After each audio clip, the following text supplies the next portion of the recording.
Not all meat eaters will go to hell, but knowingly causing suffering is seen as wrong. Whether eating non-vegetarian food leads to hell depends on the religious or spiritual beliefs, as there are varied perspectives. Some religions consider it sin, while others do not or allow it under certain circumstances, like for medical purposes or as a part of specific rituals.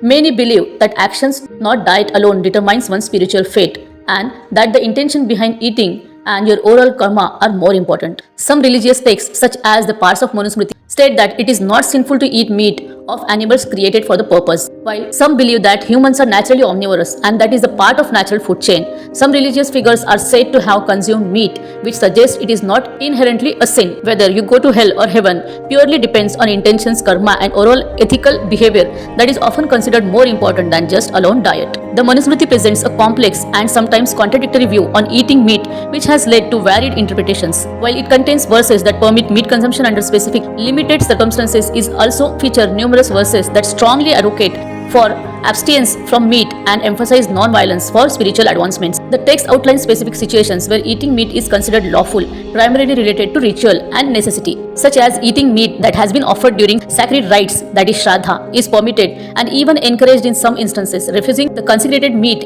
at such an event could even incur a sin, and which is specified in verse 5.36. Or if one's life is in danger and no other food is available, meat consumption is allowed for survival. Meat was historically part of certain Vedic sacrifice, and consuming the remnants of such offerings are acceptable.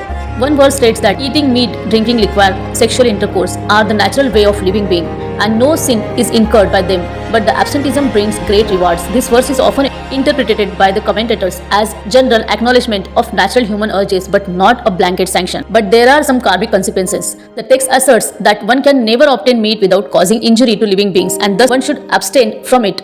The Manusmriti states that all who are involved in the process of bringing meat to the table are considered killers. The man who authorizes, the man who butchers, the man who slaughters, the man who buys or sells, the man who cooks, the man who serves, and the man who eats, all are the killers, which is stated in verse 5.51 of the Manusmriti. The text strongly advocates for vegetarianism, especially for twice born, that is Brahmin, Kshatriyas, and Vaishya, and those seeking spiritual advancement, linking abstinence from the violence to higher virtues. Manusmriti permits the consumption of limited list of animals provided the meat is acquired and prepared according to the specific lawful, that is usually ritualistic conditions. However, the text also strictly prohibits the consumption of many other animals. The cow is widely regarded as sacred, that is aghanya, that is not to be killed in Vedic texts, and its slaughter is strongly condemned in Hindu. It is important to note that Manusmriti contains internal contradictions and has been subject to various interpretations by the commentators over the centuries. Many verses promote strict vegetarianism and non-violence as a path to highest rewards, while the verses allowing meat eating